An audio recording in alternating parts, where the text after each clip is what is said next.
যে আমি ওই জন্য বলি আমাদের জীবনে যা কিছু ঘটে তা মঙ্গলের জন্যে মঙ্গলের জন্যে মঙ্গলের জন্য। আমার হেড অফিসের একজন স্যারের সাথে আমার কথা হচ্ছিল, আর দেখবে আমরা সবসময় ভালো থাকতে চাই।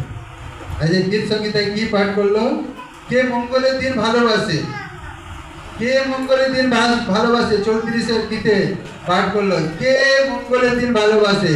তাহলে তোমার ওষ্ঠ হইতে ছলনা বাক্য এবং মুখ থেকে যেন হৃদয় থেকে নির্বুদ্ধিতা দূর করতে হবে। হিংসা হইতে তোমার জিহ্বা হইতে ছলনা বাক্য হইতে তোমার ওষ্ঠকে তোমার ওষ্ঠকে সাবধানে রাখো। মন্দ হইতে দূরে যাও। যাহা ভালো তাহাই করো। যাহা ভালো তাহাই করো। শান্তির অন্বেষণ করো। শান্তির অন্বেষণ করো। অনুধাবন করো। হালেলুয়া।